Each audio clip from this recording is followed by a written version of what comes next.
Hi, my name is Lauren Bimage. I am from Houston, Texas, and I'm currently living with stage 4 breast cancer and stage 4 colon cancer. About a year after I breastfed my daughter, I noticed this lump in my breast. I went to the doctor at the time. I was the age of 29.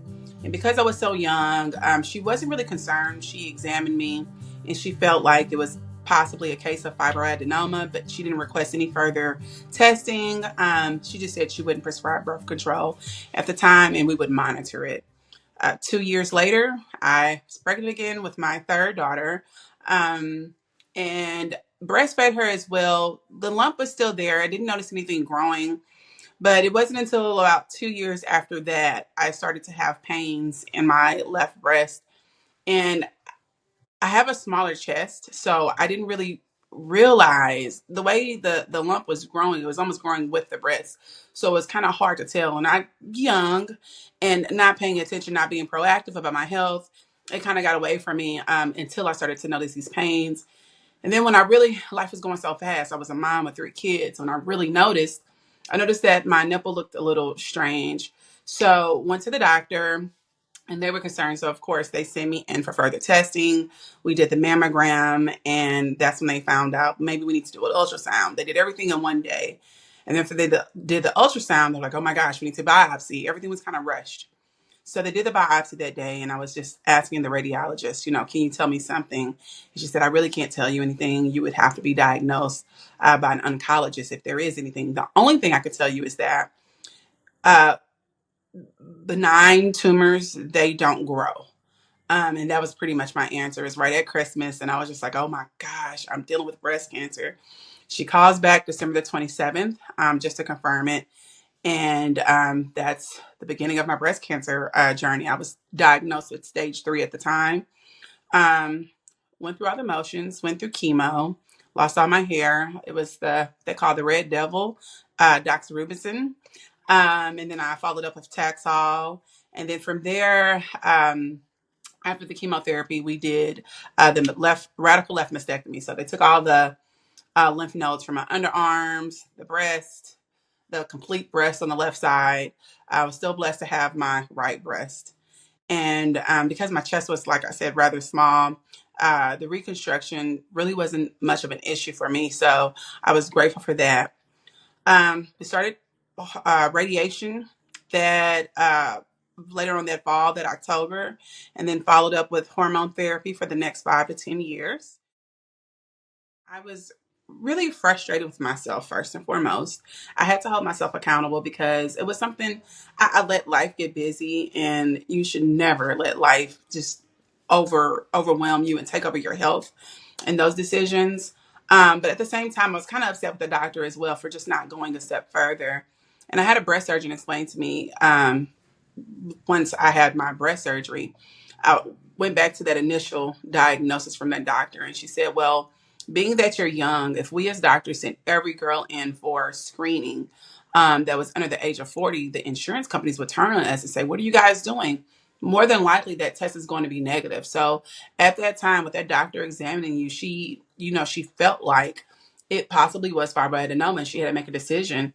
It was my responsibility and to follow up to make sure that this thing wasn't growing anymore. And I think I dropped the ball again because I wasn't having any pain. It looked like a normal breast for so long, and I just wasn't following up and doing my regular checks as I should have been. So going back, if I could change anything, I would have thoroughly monitored myself every month at that point, or even possibly ask to have it surgically removed. If it's nothing wrong, can we just have it removed, that lump that's in there? But yeah, that would be the one thing that I would change. Once I was done with the chemo, the radiation, the surgery, it's 2018. So by the September, October, I'm starting hormone therapy for the next 5 to 10 years. It's year 3 now. It's 2021, and I'm starting to have pains in my stomach. I'm like, what is going on? I'm having these crazy pains. I was getting ready to go on vacation, so I'm thinking like I've been doing too many crunches. I've done something. I have a hernia. I don't know why. We have a tendency to self-diagnose, um, But I was, going online, looking at different things, all these hernias, these different possibilities, and I was just trying to work my way through it. And then I was at work one day. It was a Saturday, and the pains were there. I had gotten acclimated to working with heating pads on my stomach and taking all of this ibuprofen and just anything to control the pain. I went to the restroom and I noticed there was blood in my stool. So I said, okay, this is a major problem. I once again back to Google with a bloody stool and the stomach pains. It is everything is saying colon cancer, and I'm freaking out. So I go to the doctor. I go to the women's hospital, and they primarily handle maternity. With female issues. And when they did the scan, the CT scan the other day, they immediately said, "Hey, we can't do anything. We need you to follow up with your oncologist." So I knew then in my gut that it was something else. I had to wait about three months for a colonoscopy to confirm. And then once we did the colonoscopy, he confirmed that it's something in there, something going on. So we're going to go in. It's going to be an easy surgery, and we'll just cut that part of the colon out, and we'll just move on. So we do the surgery. Um, Pathology, they pulled out 37 lymph nodes. Only one had cancer. So because that one lymph node out of all 37, they had to diagnose me stage 3 colon cancer. But he was so confident. The surgeon, he's an amazing surgeon. He was so confident about the part of the colon he cut out, the appendix he took, and that one lymph node out of 37. He was pretty confident that things were under control. However, meeting my new oncologist, she still wanted to play it safe, and she wanted to do chemotherapy again. So I started chemotherapy by December 2021, and that was oxaliplatin, and that one was, to me, rougher than the doxorubicin. I was really struggling with it. So by February, I was having all these adverse side effects with my heart, and just all these different things. So my oncologist was saying, let's just try to stick with Xeloda. I was doing both. I'm so sorry. I was doing oxaliplatin and Xeloda capsules, which is also chemo. So I just stuck with the Xeloda capsules and it seemed to be working for a while. Fast forward another summer, I'm having stomach pains again. Once again, I'm working out, getting ready for another vacation, and I'm thinking, what did I do? For some reason, after this surgery, the last thing I thought was the cancer was advancing. I thought maybe it was a scar tissue or something. I was having pain in that same area from where I'd had surgery. So I have to wait again another 3 months for this is a really popular surgeon. Had to wait another 3 months for my colonoscopy, and everything came out clear. He said, no, everything looks fine in there. So we said, what's next? So my oncologist, she requested a PET scan. And when we did the PET scan, that's when we saw that the colon cancer, what we thought at the time, the colon cancer had spread to the chest. It was all in my abdominal area, on the lining of my stomach. It was in my spine in multiple places. And she was just saying, look, with everything you've been through, looking at your history, looking at the type of cancer you have a very aggressive colon cancer. It's this KRAS mutation. And the KRAS mutation is very hard to treat. You really can only treat it for pretty much almost 2 years before the cancer, it has like an on and off switch. Before that on switch stays on and it no longer responds to medicine. So she said, we're talking terminal cancer. And I was just begging her for a prognosis, for my situation. And she was saying, well, what she didn't want to give me an exact prognosis, but she went back to what science says. What research is saying, when cancer is in that spine, and being that it's in so many places in the spine, and it's also, taking over the stomach area, prognosis is looking about 10 months. And I was just devastated. I was just devastated. I just remember that day. I felt like I just literally been handed a death sentence. I had three daughters, young daughters. And when cancer affects people younger, when I say probably under the age of 50, 45, 50, we feel like we still have our whole lives ahead of us. So it's very hard news to receive when you feel like you're just getting started and you have so much to do. So I I had to find a solution. It kept me up at night. I was unable to sleep. And I just started researching. I prayed to God for a sign, to send me a sign of how I can, get through this. And I woke up 2 o'clock in the morning on the dot, and something just told me to Google. And I started going through all of this research, this cancer research. And maybe when I got to page 4 or 5 of my Google search engine, I came across some research about high dose vitamin C. So, and how high dose vitamin C given intravenously is supposed to work really well with cancer. And I just had to dig further and further. And then I found this research from Dr. Walter Longo out of out of the Longevity Institute at University of Southern California. And he studied my specific mutation, the KRAS mutation. And what he found out in his lab, in his studies, is that when a person fasts and they also have a dosage of high dose vitamin C, um, again, administered intravenously, it almost clears almost all of the KRAS, of these KRAS mutation cells. It was very interesting. And I was so desperate. I asked my oncologist about it. Like, what should I do? I read this research, and she looked me in my eyes. She says, do not do that. You don't want to interfere with the medicine that you're on. It can have an adverse effect. It's just not safe. It's not enough research out there. But I had to take into account that she's giving me a 10-month prognosis, and I'm desperate to live. I have to do whatever it takes. So I did. My first chemo cycle was September the 26th. And this is around the time I'm learning about the vitamin C. Another thing I learned about during that time is heat, how heat heals, and heat it stimulates blood flow.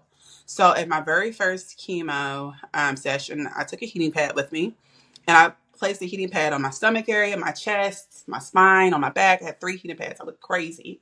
But what I was trying to explain to the nurses is that I'm trying to channel all of these chemo drugs to one spot rather than let it find where it needs to go. I wanted to go to these areas. I did that. And then on my second cycle, 3 weeks later is when I first did the vitamin C. And I did this vitamin C. I fasted for 2 days, did my chemo on the third day, and then the vitamin C on the fourth day. And I kept at October, to my second cycle of oxaliplatin, I had to stop again, just like I did the first time. It was so toxic to me. So I said, I'm just going to have to stick with the Zolota, the chemo tablets, and the vitamin C, the fasting, the heating pads, and do things like that. And I continued from October. I think I did 2 infusions in October, 2 vitamin C infusions in October. I did 2 more in November, and I did one last one at the beginning of December. By the time I did my PET scan on December the 20th, there was no evidence of disease. And my doctor, my oncologist was like, okay, wait a minute. Don't get too excited. She did warn me because I was so naive. I saw that clear PET scan and I was like, oh my gosh, I'm cancer free. And I was just through the roof. But she was just reminding me, of course, there are trillions of cells in the human body. All it takes is one to get this party started again. So don't get excited. We still have work to do. So I said, if this works so well, I kind of wanted to see if it would happen again. So I stopped taking the Zolota for 2 months, and I wasn't on anything. No Zolota, no vitamin C. And by March, the next PET scan, it absolutely came back again. So I went to this whole frantic mode again. I have to do this again. And what I've learned through this whole process is that regardless with the when I do the vitamin C, when I take the medication, a lot of times this cancer does find a way to come back at little bitty, at small points and small increments. But what I look at it as, it's almost like a fire that I have to put out. So when I see something on the scan, I just get really busy with my vitamin C again, my heating pads, my Zolota, and I put the fire out. And I have been blessed to be able to continue to do that. But it has worked well for me. Now, one thing I've had an issue with, I know that the vitamin C and the Zolota worked really well in my stomach area, my chest. So one thing I'm learning is that I think that more than likely that's the colon cancer. My spine hasn't been responding as well to the vitamin C. It responds, but there's still these little spots I cannot get rid of. I got a second opinion. I went to MD Anderson, probably the best cancer facility in the world. I went to MD Anderson and they did a biopsy. They realized that my back was never biopsied. When they biopsied the back, they realized that, oh my gosh, this is breast cancer in the back. This isn't colon cancer. So what they discovered had happened was while my immune system was compromised with the colon cancer, that breast cancer snuck right back in and they pretty much overlapped each other. So yeah, so I've been able to take care of the colon cancer, and I'm just really chipping away at the breast cancer is what I'm doing in the back. But my CEA, which is a tumor marker for colon cancer, those numbers have been way low, in normal range for a while, and I'm so blessed for that. It did inch back up a little bit a few months ago when it spread to my liver. And that was the biggest part. My doctor thought I was doomed again. Oh gosh, it's in the liver. This is, this isn't good. But once again, I got really aggressive this past summer with my vitamin C, working out, heating pads. I was throwing everything I could at it. And by the time I went in for the biopsy, they went in deep. MD Anderson went in deep for the biopsy and took 4 different spots out of this tumor in the liver. And they did not find a breast cancer or a colon cancer cell. And we did the PET scan a couple of weeks after that, and there's nothing lighting up on the PET scan in the liver area. So the vitamin C is truly amazing. The vitamin C and the fasting together have truly been amazing for me. Again, I'm still taking my Zolota, and when I do this video, I want to be very clear that I don't want to mislead anyone and to say that fasting and vitamin C is a cure-all. It is not. I absolutely have my oncologist um, sitting right next to me. We're finally on the same page. She just realizes she's one of those patients. It's something I can't do about it. We may as well just, work through this together. And it's ended up working out really well for us both. Every day's not going to be a good day. I'm going to have my good days, my bad days.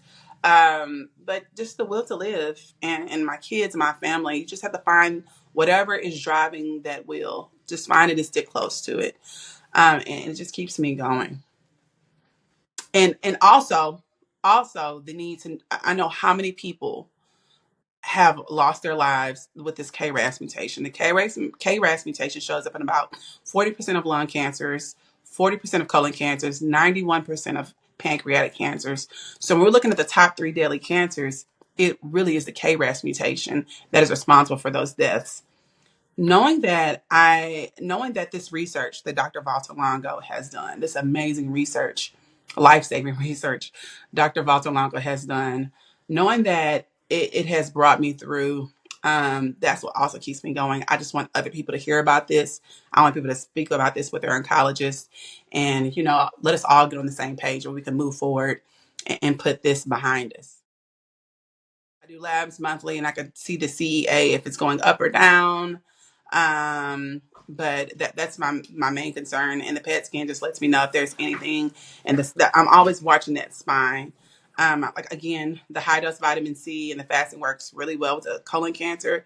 So it almost clears out anything that's inside of the body whenever it decides to grow back. But the spine is the one thing that I have to really stay on top of. What I would tell young people who maybe, hopefully not, but if they are introduced into this world, into the society, you just want to ask as many as questions as possible. And I like to fact check everything, even though our doctors tell us one thing or our oncologists tell us one thing. I still like to research just to get another explanation. Just like in my case with Dr. Valterlongo, my doctor says one thing, but his research says another. I just like to get as much information as possible without driving yourself crazy. But you don't want to just take their words. I mean, I do take their words, but I also want to research and see what else is out there. There may be another doctor or another oncologist who's had a different experience, and I like to follow up. I like to get the information. I like to go back to my oncologist and, hey, what about this? I read this. It may drive your oncologist crazy, but it's okay at the end of the day. Normally they're open to all questions, and I just like to keep that, asking as many as questions as possible. Knowing what to expect, knowing what to expect is huge. Second opinions are huge. I mean, you're literally going to 2 different experts. You have one expert view, and then you have another one. What's better than one? Two.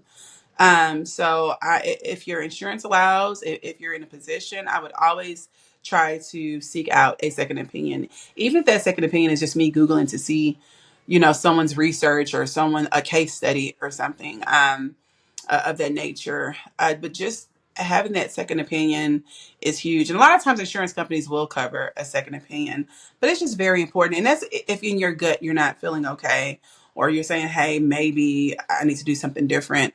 But I think that's the forefront of self-advocacy, getting that second opinion, and just not stopping, being persistent, and not accepting no for an answer.